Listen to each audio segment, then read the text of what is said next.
Hello, in this video I will show you how to clear your search history on YouTube.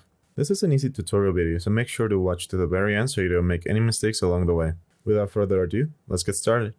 First, open up YouTube. Then, tap on your profile icon.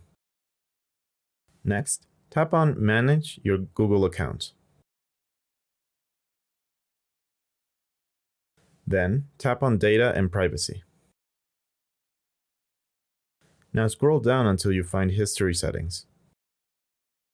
And tap on YouTube History. Now here, you have a few options. First, you can click on the Turn Off button, so YouTube doesn't save any of your search history.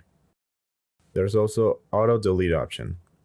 Here, you can select how long until it deletes your search history. You can select between 3 to 36 months. Now, if you only want to delete your search history of the moment, tap on Manage History. And here, you can either delete a video you've seen so far by pressing the X, or you can select a specific amount with these options here.